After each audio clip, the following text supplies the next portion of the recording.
Bonsoir à toutes et à tous, bienvenue dans cette nouvelle édition de ce jeudi 18 septembre à la une de l'actualité de ce soir.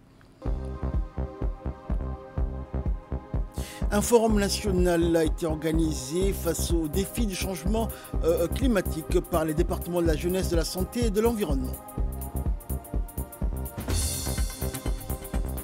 Et à Gaza, les massacres persistants se poursuivent, coupure d'internet et asphyxie des hôpitaux par le blocus du carburant. Voilà pour les titres, bonsoir à tous. Le Premier ministre Abdelkader Kamel Mohamed a reçu aujourd'hui dans le salon d'honneur de la primature Mme Alessandra Rocasalvo, représentante résidente du programme des Nations Unies pour le développement. Les échanges ont porté sur le lancement d'un projet urgent conduit avec le ministère de l'Environnement visant à exploiter le fort potentiel énergétique du golfe de Tadjoura à travers l'installation progressive d'hydroliennes. Un prototype déjà testé avec succès confirme la viabilité technologique et la mise à l'échelle industrielle du projet avec la construction des premières grandes turbines capables de produire jusqu'à 80 MW destinées notamment au dessalement de l'eau de mer et à la production d'hydrogène. Cette audience a vu la participation du secrétaire général de la primature, Naguib Abdallah Mohamed. Le président de l'Assemblée nationale, Dileta Mohamed Dileta, a accueilli également aujourd'hui en visite de courtoisie le nouvel ambassadeur de la République française à Djibouti, l'honorable Jérôme Bresson. La rencontre a eu lieu au salon d'honneur du Parlement. Le président de l'hémicycle et le diplomate français ont fait le point sur l'état actuel des relations bilatérales franco-djiboutiennes. Ils ont également évoqué des pistes concrètes pour renforcer les liens d'amitié et de coopération historique entre les deux pays et leurs peuples. Une attention particulière a été accordée à la coopération entre les parlements de Djibouti et de la République française, un principe fondamental partagé par les deux parties, et que la meilleure relation entre deux États repose sur celle qui unit leurs peuples, conviction qu'ils ont affirmée unanimement. La ministre de la Femme et de la Famille, Mouna Ousmane, a présidé aujourd'hui, depuis le siège de son département, la réunion par visioconférence de la 29e session du comité de l'enfance de la Ligue arabe. Cette rencontre, qui a réuni des représentants de plusieurs pays arabes, a été consacrée à l'évaluation des progrès réalisés en matière de protection, de promotion des droits de l'enfant dans la région.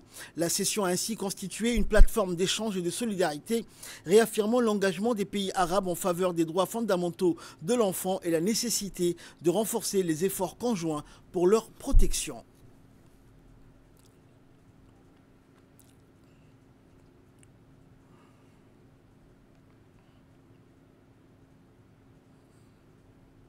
Suivant pour plus de précisions l'interview que nous a accordée la ministre de la Femme et de la Famille.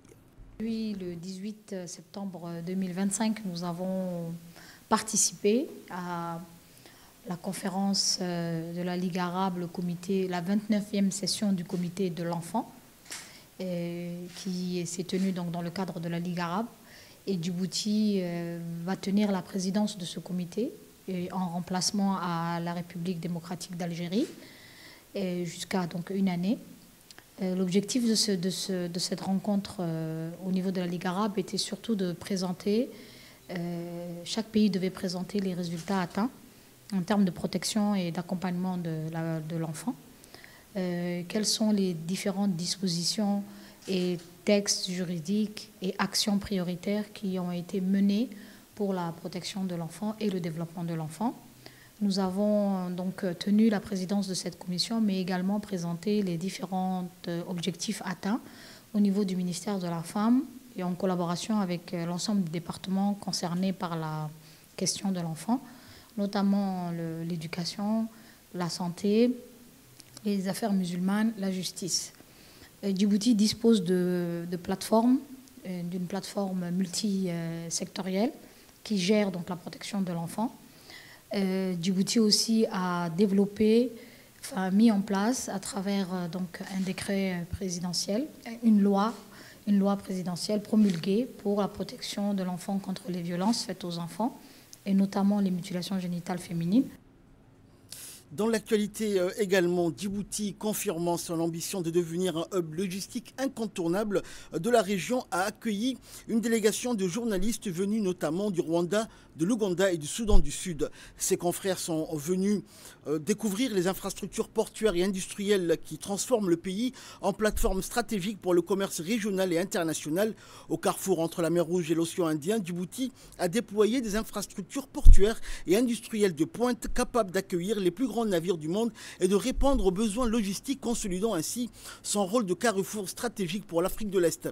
Cette visite largement couverte par la presse a mis en évidence l'importance géostratégique de Djibouti, désormais considéré comme un carrefour incontournable pour le commerce et le transport maritime mondial. La SGTD, la société de gestion des terminals à conteneurs de Doralé, inaugurée en 2009, affiche une capacité de plus de 2 millions de TEU par an, et cette visite a particulièrement mis en lumière l'initiative Sea Air Cargo, un programme multimodal en pleine expansion qui s'impose comme l'une des solutions logistiques les plus novatrices du continent.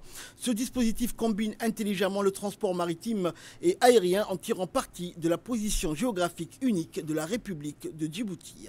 C'était pour moi la première fois d'arriver ici à Djibouti, un pays dont j'entendais parler, que je connaissais de par mes cours d'histoire, de géographie. Mais j'ai découvert un pays hospitalier, ça c'est la première chose, un peuple accueillant. Nous l'avons trouvé à travers les différentes visites que nous avons effectuées dans plusieurs endroits. Un pays qui se trouve dans une position que je dirais stratégique, entre un point qui est un carrefour entre l'Asie, l'Afrique et l'Europe. Donc c'est très intéressant de voir un pays qui non seulement ne vise pas son propre développement, mais qui pense également aux pays africains, aux pays voisins. Alors de cela, je peux dire que ce que nous avons constaté, moi personnellement, c'est que ce que est en train de faire le Djibouti aujourd'hui avec tous ces projets de développement qu'il compte faire non seulement en Djibouti comme pays seul, mais en synergie, en collaboration, en coopération avec les autres pays africains. Et les autres confrères donc, qui sont intervenus au micro de notre équipe de reportage de ce matin ont indiqué être particulièrement impressionné par l'évolution fulgurante des infrastructures nationales en cours des dernières années. Les journalistes ont décrit la jetée qui s'avance sur près de 3 km dans la mer comme une prouesse technique et logistique. Et si davantage de dirigeants africains faisaient preuve de la même vision stratégique et de la même capacité d'action comme Djibouti en mettant les ressources africaines au service du développement, l'Afrique s'engagerait, ont-ils indiqué assurément, dans une ère de transformation majeure. Par ailleurs, ils ont souligné la grande amabilité et le remarquable sens du travail du peuple djiboutien.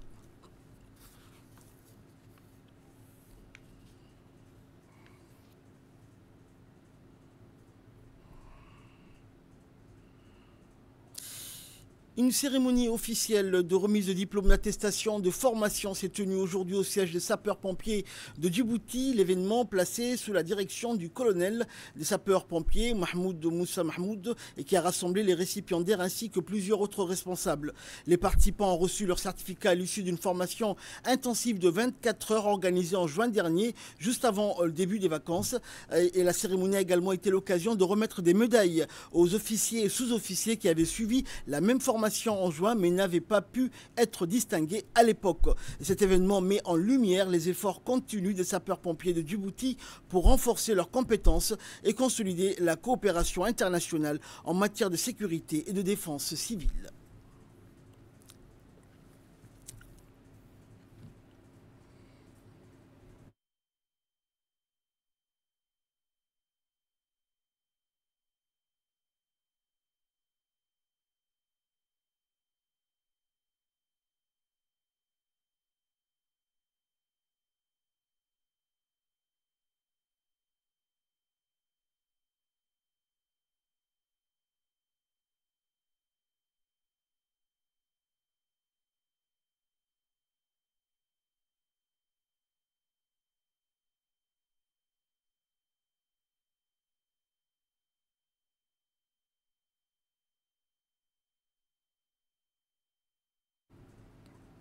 Suivant sans plus tarder l'intervention du responsable de la direction de la coopération de sécurité et de défense française. Ces insignes que vous allez porter, ces diplômes qu'on vous remet, évidemment, sont le témoignage de l'engagement qui est le vôtre, du travail que vous avez fourni. Et moi, je retiendrai deux mots que vient d'employer le colonel. Le mot de fraternité, je pense que c'est un symbole, là aussi, de la fraternité d'armes qui nous unit, Françaises et Djiboutiens. Toutes les composantes de la coopération française sont ici présentes, à la fois les FFDJ, que je remercie de mettre à disposition ces formateurs pompiers de la base aérienne, en la personne du colonel qui commande la base aérienne, et puis également les responsables de la coopération qui font vivre cette coopération au quotidien, à la personne du capitaine Lodoïc ici présent. C'est vraiment, c'est pas qu'un vain mot, c'est vraiment, je pense qu'il y a vraiment une profonde amitié qui nous unit, une fraternité d'armes, et c'est vraiment un plaisir à chaque fois de nous retrouver ici avec vous. Et puis, mon colonel, le deuxième mot que j'ai retenu, c'est le service de la population. Toutes ces formations que vous suivez, ces compétences que vous acquérez, c'est au service de la population de Djibouti. Et c'est un métier noble que le vôtre, parce que c'est un métier au service des autres. Et c'est ça qui est vraiment le plus merveilleux dans nos métiers, c'est que nous sommes dans des métiers de service, et les pompiers particulièrement chaque jour, pour sauver ou périr. C'est la devise de certaines des unités de pompiers. Eh bien, je crois qu'ici également, vous en êtes le témoignage. Merci, mon colonel. Et de son côté, le directeur national de la protection civile, le colonel Mahmoud Moussa, s'est prononcé en ces termes.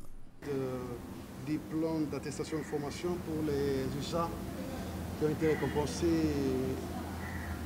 au mois de juin, juste avant le début des vacances.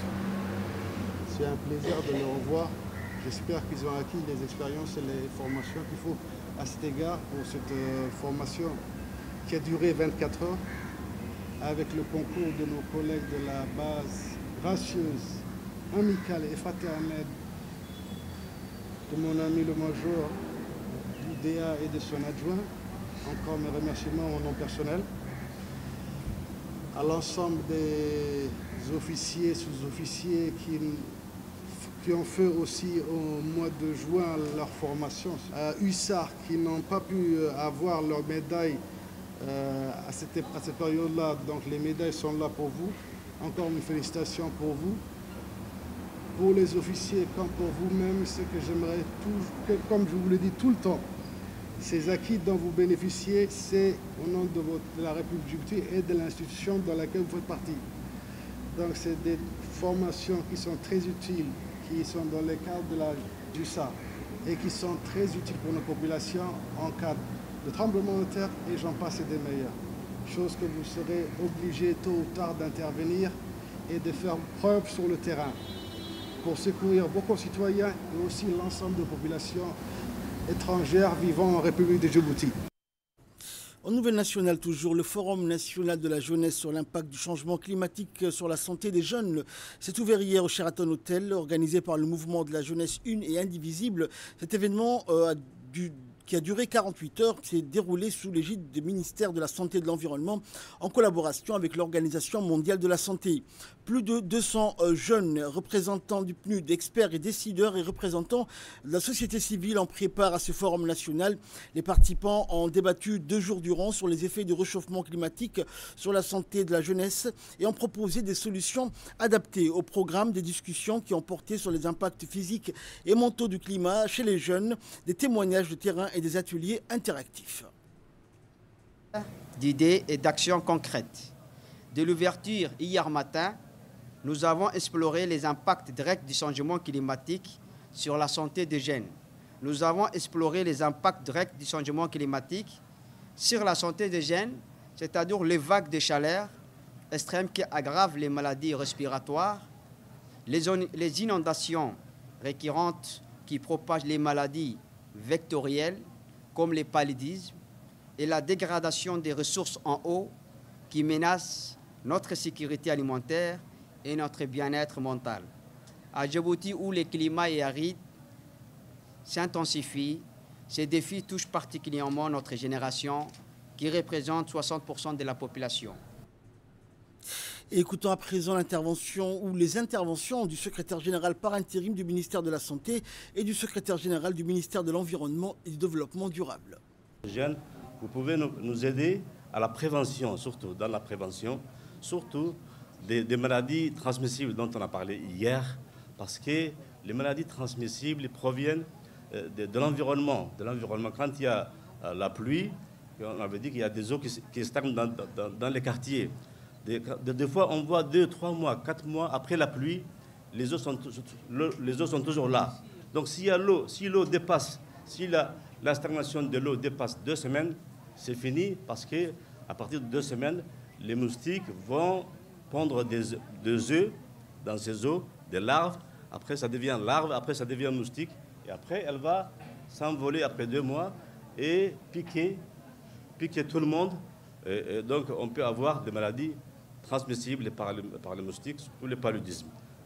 Pour s'adapter au changement climatique, il faut mener des actions de reboisement, des actions aussi en termes d'électricité, installer les panneaux solaires sur les maisons, par exemple. Et pour lutter aussi contre les inondations, il y a des travaux à réaliser. Mais surtout, en tant que jeune, vous devrez rester mobilisé pour que la question du changement climatique soit considérée comme une priorité au niveau national, mais aussi au niveau international.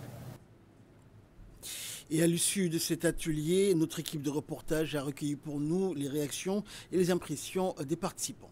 Les 2 jours a porté sur 2 composantes différentes. La première était des plénières avec des séances, des discussions, des présentations avec un panel d'experts du ministère de la Santé, de l'OMS, du ministère de l'Environnement et d'autres experts aussi pendant une journée. Aujourd'hui, porte plus sur les travaux d'échange, de discussions pour essayer de faire émerger des jeunes qui sont dynamiques, qui sont dans le domaine de la protection de l'environnement et la santé pour accompagner les initiatives des jeunes.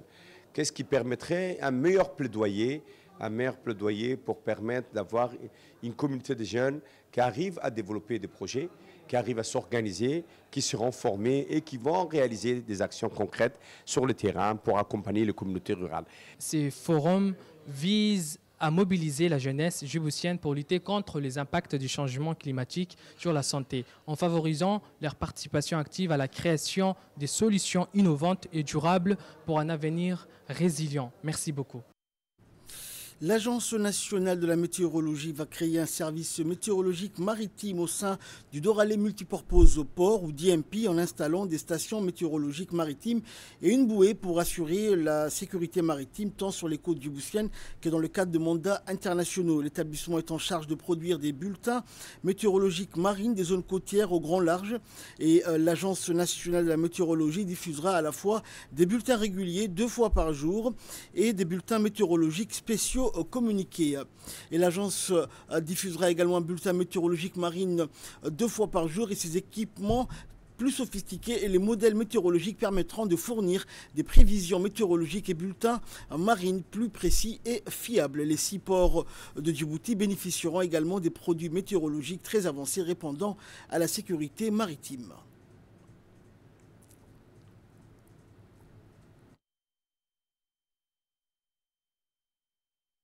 Ce projet est très important pour nous parce qu'il nous permettra d'avoir les données et les conditions en temps réel des paramètres maritimes, des marines, c'est-à-dire de la mer, les vagues, la hauteur des vagues, les courants marins, la température de l'eau. Et en plus de ça, nous avons également d'autres équipements et une station automatique qui nous permettra de mesurer les conditions réelles et tous les paramètres météorologiques du port en temps réel. Ce qui nous permettra de prévoir, de faire une prévision efficace en cas de catastrophes naturelles. Donc, ce projet qui est conjoint entre la météo nationale et les centres océanographiques de la Chine est un projet d'importance vitale pour les structures de port parce qu'eux, ils vont profiter de ces données-là pour programmer leurs activités. Et je vous propose également de suivre l'intervention du directeur général de l'Agence nationale de la météorologie.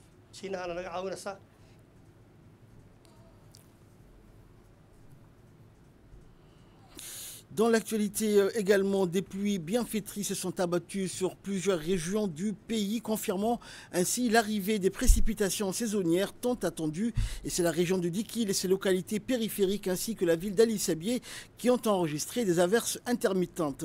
Et dans les secteurs de Kontali et de Chekaitou, dans la région de Dikil, ces pluies ont transformé le paysage aride, redonnant vie au sol et espoir aux populations nomades. Les oueds en crue offrent désormais de précieuses ressources en eau, facilitant le passage des troupeaux et favorisant la recherche de pâturage.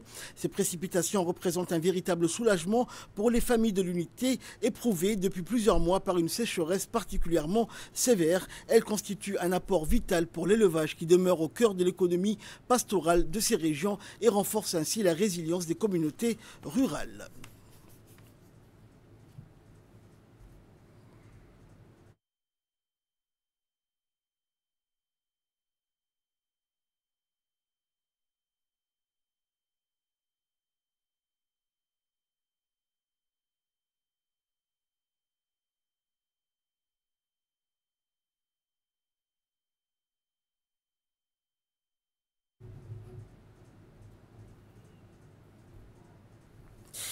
Lancé en octobre 2024, le projet Last Mile illustre la volonté ferme du gouvernement de rapprocher les médicaments des populations jusque dans les zones les plus reculées du pays. C'est ainsi que il s'agit d'une avancée majeure pour la mise en œuvre de la politique pharmaceutique nationale. L'ensemble de la flotte logistique de la CAM a été mobilisée dans la ville de Tadjoura afin d'assurer la distribution trimestrielle des médicaments vers toutes les structures sanitaires de la région. Les commodes, préemballées et étiquetées sont livrées dans un délai maximum de 48 heures. L'opération a été supervisée par le directeur général de la CAM, Dr Hassan Abdelrahman, qui s'est déplacé à Tadjoura avec ses équipes pour suivre de près le déploiement des activités et encourager les équipes mobilisées. Et s'est déroulé en présence notamment des responsables de la région qui ont rappelé combien cette démarche contribuait à rapprocher les produits de santé des communautés rurales et nomades.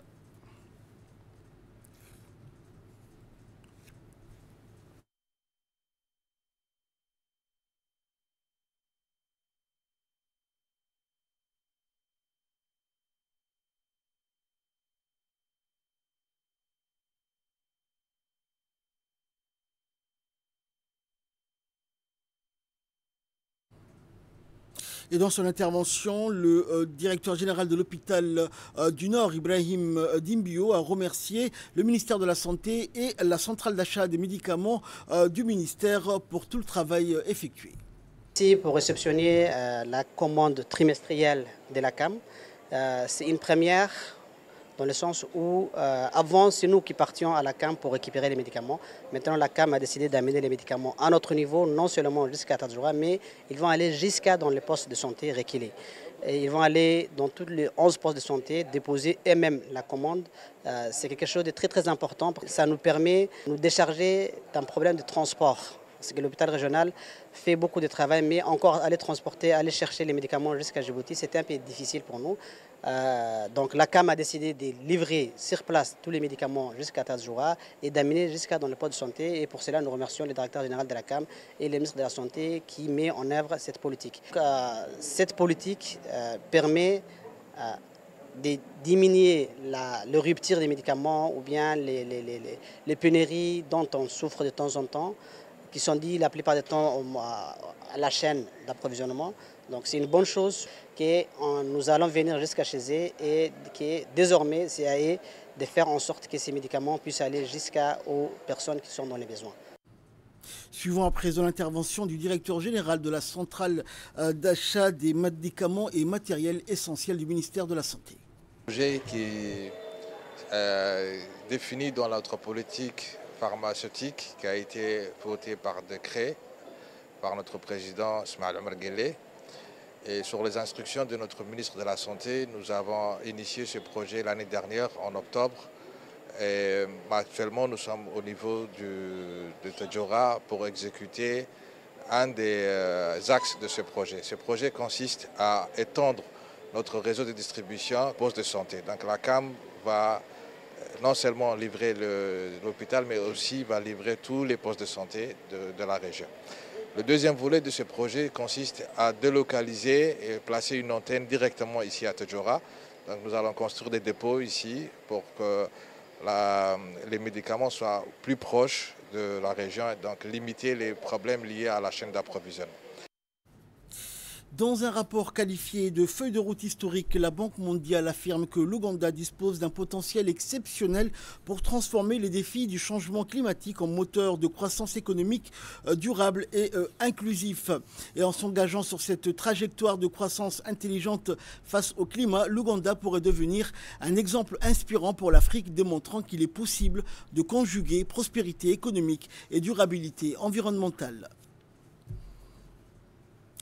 Au 713e jour de la guerre d'extermination menée contre la bande de Gaza, l'armée israélienne a poursuivi ses bombardements aériens massifs détruisant de nombreux bâtiments et infrastructures civiles, causant la mort et les blessures de dizaines de Palestiniens. Selon des sources hospitalières, 62 Palestiniens ont été tués depuis l'aube hier, dont 40 dans la ville de Gaza. Les autorités sanitaires de Gaza dénoncent par ailleurs le refus délibéré d'Israël d'autoriser l'OMS à acheminer du carburant vers les hôpitaux, aggravant la paralysie des équipements médicaux et mettant en danger la vie de centaines de patients.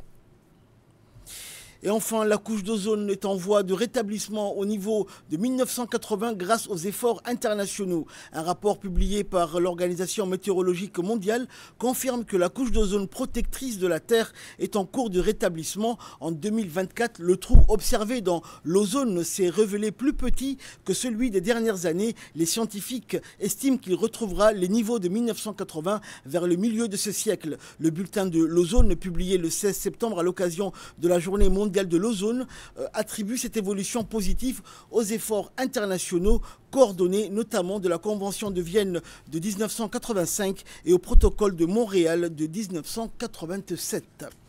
Fin de ce journal, merci à vous de nous avoir suivis.